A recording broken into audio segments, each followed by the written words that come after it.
ఉన్నారు ప్రముఖ high court advocate Ramyakula గారు. నమస్తే మేడం. నమస్తే అండి. ప్రముఖ సైకియాట్రిస్ట్ డాక్టర్ కళ్యాణ్ చక్రవర్తి గారు. నమస్తే సార్. నమస్తే మేడం. ప్లీజ్ కూర్చోండి. కూర్చోండి మేడం. సార్, మేడం రోహిణి గారు ఒక ప్రాబ్లంతో ఇక్కడ వరకు రావడం జరిగింది. ఆవిడకి వచ్చినటువంటి సమస్య ఏంటో అడిగి తెలుసుకుందాం. రోహిణి గారు రండి.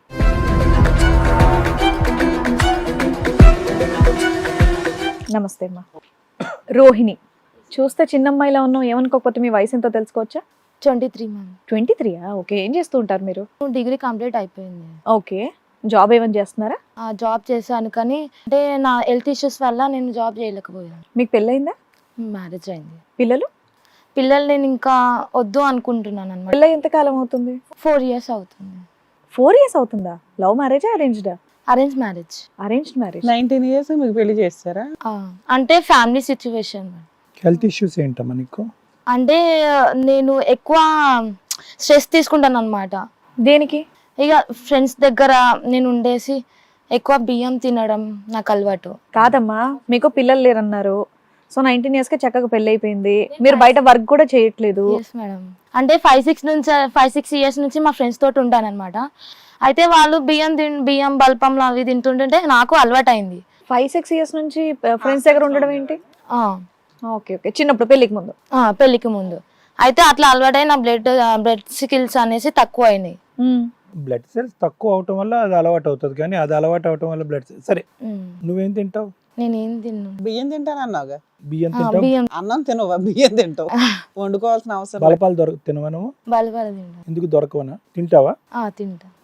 మళ్ళీ డిగ్రీ అంటే నేను జాబ్కి వెళ్ళాలంటే వాళ్ళకి హెల్త్ ఇష్యూస్ ఉన్నాయి కదా, మళ్ళీ ఏమైనా అయితే ప్రాబ్లం అవుతుంది అనేసి వాళ్ళు తీసుకోలేరు అనమాట నన్ను. హెల్త్ ఇష్యూస్ అంటే ఎలా ఇబ్బంది పడేదాను? ఏమి ఇబ్బంది పడేదాను? అంటే బ్లడ్ స్కిల్స్ లేవు, నీకేమైనా అయింది అనుకో మళ్ళీ మీకు బ్లడ్ లో కౌంట్ తక్కువ ఉంది, హెమోగ్లోబిన్ అని ఎవరికి తెలుసు ఇక్కడ?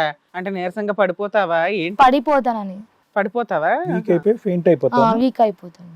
సో అమ్మాయి వీక్ గా ఉందని వాళ్ళకి తెలుసు, హిమోగ్లోబిన్ తక్కువ ఉందా లేదని ఎవరికి తెలియదు. కానీ అంటే వాళ్ళకి రిపోర్ట్ ఉంటది కదా మేడం.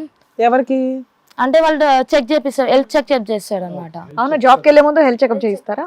ఓకే. అలా అనేసి వాళ్ళు అలా చెక్ చేసి నాకు అట్లా చెప్పారు రావద్దు. ఎనిమిక్ గా ఉన్నావు, వద్దు అని చెప్పారమ్మా. Okay okay. అయితే నా మ్యారేజ్ కి ముందు నేను ఇట్లా జాబ్కి వెళ్దాం అనేసి చూసాను.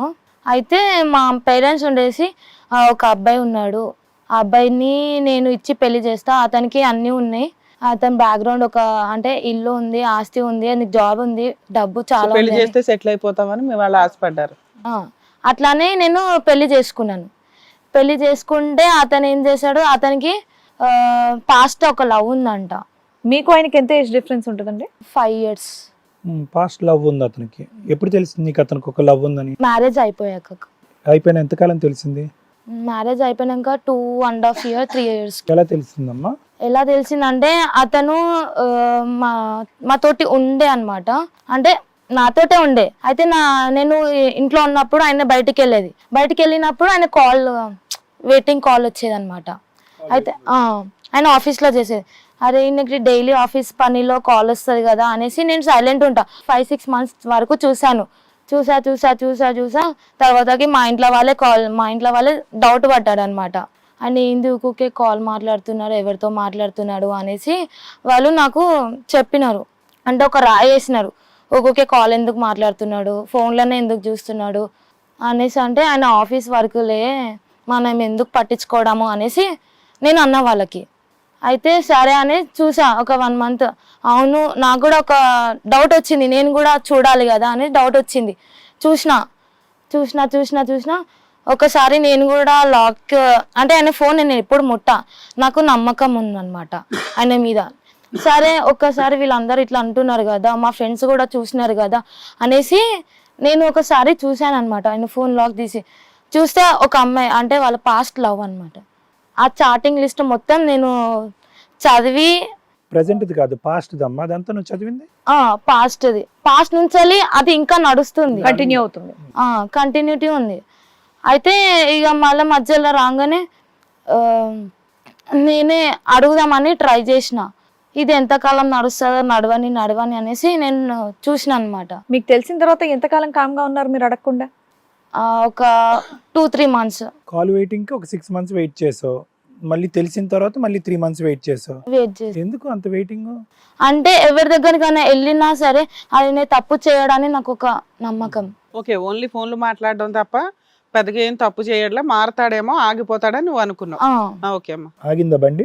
ఆగలే. ఆగలేదు. ఆయననే తెలుసుకొని నాకే వచ్చి చెప్తాడేమో అనేసి వెయిట్ చేసిన. ఆయన చెప్పలేదు. తర్వాత ఇక పెళ్ళి అయిపోయినాక ఆయన తాగుడు స్టార్ట్ చేసిండు. పెళ్ళైన వెంటనే అంటే నాకు తెలిసినాక. మీకు తెలిసిందని ఎప్పుడు తెలిసింది ఆయనకి? మీరు అడిగారా? నేను అడగలేదు. అసలు నేను ఏమీ అడగలేదు. జస్ట్ నేను చూసినా కదా, నేను చూసాక ఆయనకి ఎట్లా తెలిసిందో నాకు తెలీదు. ఓహో, ఈ అమ్మాయి కనిపెట్టేసింది నా క్యారెక్టర్ అని తాగుడు అలవాటు చెప్పాడు.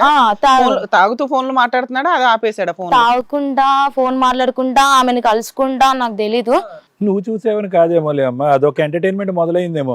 నువ్వెందుకు ఫీల్ అయిపోతున్నావు? నేను కనిపెట్టాను కాబట్టి నా మీద బెంగతో. నువ్వు కనిపెట్టావని ఆయన డైరెక్ట్ గా కూడా నిన్ను అడగలా. సరే, తాగుడు, లైవ్ చాటింగ్లు, ఫోన్లు. నాకు తెలీదు. వాళ్ళ ఫ్రెండ్ చెప్పింది నాకు ఇట్లా. ఇంకా ఎప్పుడు అడుగుదాం అనుకున్నావు నువ్వు? ఇంకా వెయిటింగ్ ఏనా? నేను ఇంకా వెయిట్ చేస్తున్నా, ఏం తప్పు చేయడు, నాకు నమ్మకం ఉంది అని. సో ఇప్పుడు తాగడం, అమ్మాయితో తిరగడం, ఫోన్లు మాట్లాడుకోవడం అయిపోయింది. 6 months వరకు నాతో మంచిగా ఉన్నాడు. తర్వాత ఏమైందో తెలీదు. మంచిగానే ఉంటాడు సరే అనేసి నేను నమ్మకం. తర్వాత 6 months తర్వాత మా పేరెంట్స్ మా ఫ్రెండ్స్ అందరు చెప్పగానే తర్వాత నేను డౌట్ పడ్డా అనమాట. డౌట్ పడితేనే నేను అవన్నీ క్లారిటీ అన్ని తెలుసుకున్నాక సర్లే చూసా. తర్వాత వాళ్ళ ఫ్రెండ్ వచ్చిండు. ఈయన తాగుడు స్టార్ట్ అయింది. వాళ్ళ ఫ్రెండ్స్ తోటి కూడా తాగుతాడు, తిరుగుతాడు, అంతా ఎంజాయ్ చేస్తాడు. ఇవి కాకుండా అతనికి ఏమైనా అలవాట్లు ఉన్నాయమ్మా? నేను ఏంటంటే పెళ్లి కాకముందుకు ఈయనకి తాగుడు ఇది కూడా అది ఏమీ లేదు. అయితే పెళ్లి తర్వాత ఒక 6-7 months తర్వాత నాకు తెలిసిన తర్వాతనే ఆయన తాగుడు స్టార్ట్ చేసిండు. వాళ్ళ ఫ్రెండ్ తోటి ఉండడం, వాళ్ళ ఫ్రెండ్ తోటే మాట్లాడుతుండు.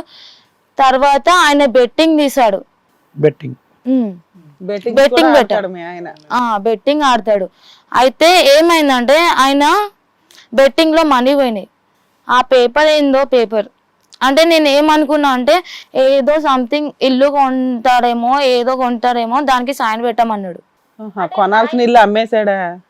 నా ఇల్లు మేము కట్నంగా ఇచ్చినాం అన్నమాట. కట్నంగా ఇస్తే ఆయన ఏం చేసిండు, నువ్వు సైన్ పెట్టు మనకి ఇల్లు వచ్చేస్తుంది అది ఇది అని చెప్పి నాకు మాయ మాటలు పెట్టి సైన్. ఎంతమ్మా అప్పు? ఎంత ఇల్లు ఖరీదు ఎంత? 30 lakhs. 30 lakhs ఉంటుంది అప్పు. 30 lakhs.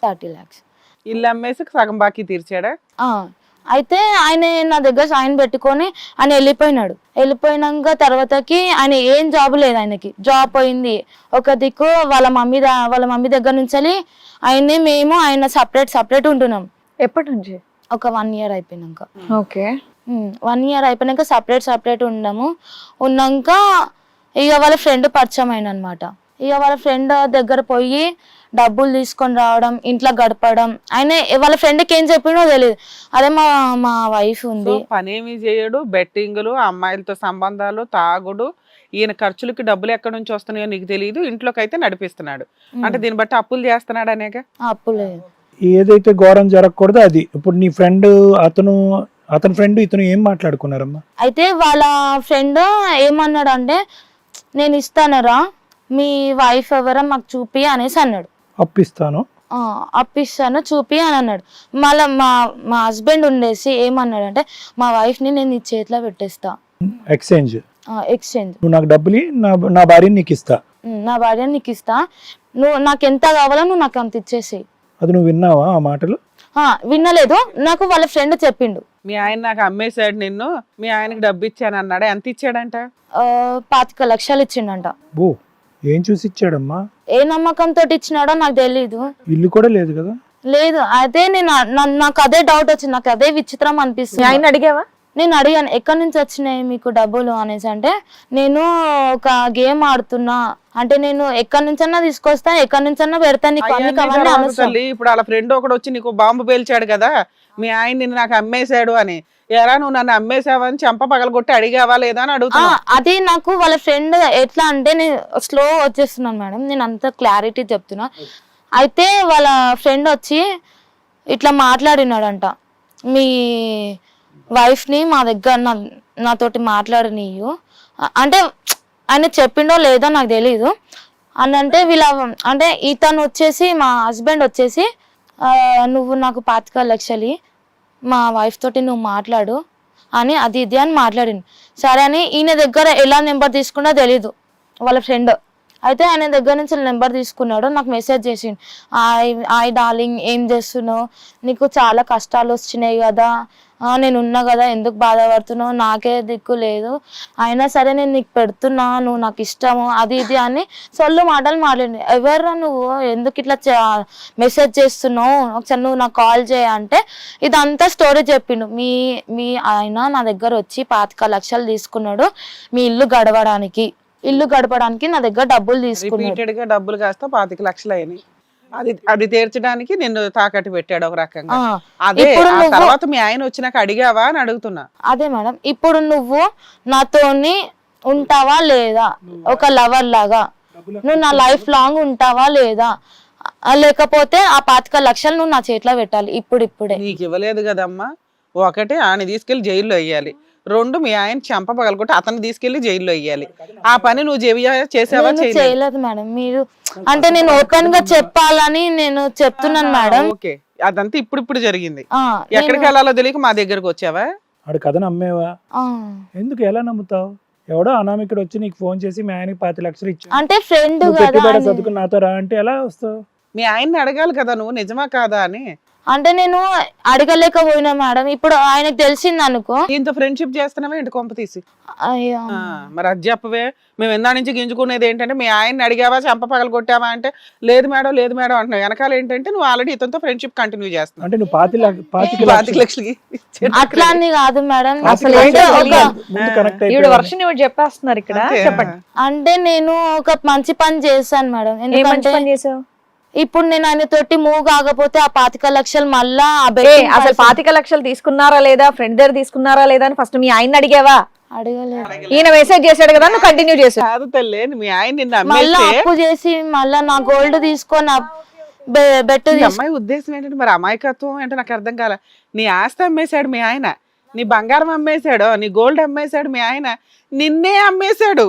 అయినా నువ్వు అయ్యో నేను ఇప్పుడు ఈ ఫ్రెండ్ తో మాట్లాడకపోతే మా ఆయన 25 లక్షలు అడిగి కేసులు వేస్తాడేమో అని భయపడ్డావా? హిట్ టీవీ యాప్, ఇందులో short news, live news, entertainment shows, movies, digital magazines తో పాటు మీ జిల్లా వార్తలను కూడా ఫ్రీగా చూడొచ్చు. ఇంకెందుకు ఆలస్యం, వెంటనే హిట్ టీవీ యాప్ ని డౌన్లోడ్ చేసుకుని ఫ్రీగా ఎంటర్టైన్మెంట్ పొందండి. Hit TV app. Hit TV app. Please download hit TV app. Hit TV app ని ఫ్రీగా డౌన్లోడ్ చేసుకుని ఎంజాయ్ చేయండి. మీకు నచ్చిన ఎంటర్టైన్మెంట్ కోసం హిట్ టీవీ యాప్ ని ఫ్రీగా డౌన్లోడ్ చేసుకుని ఎంజాయ్ చేయండి. హిట్ టీవీ యాప్ ని డౌన్లోడ్ చేసుకుని ఆస్వాదించండి, ఆశీర్వదించండి. ఇంతమంది సెలబ్రిటీలు హిట్ టీవీ యాప్ ని డౌన్లోడ్ చేసుకోండి అని చెప్తున్నారంటే ఎంత మంచి యాప్ ఆలోచించండి. అమెరికాలో చదవాలనుకునే వాళ్ళకి విశ్వసనీయమైన పేరు మన శౌర్య కన్సల్టెన్సీ. UK లో 1 year masters, UK లో 1 year masters, 2 years work permit up to 5 years visa. Contact Shaurya Consultancy. Contact 89851 89851.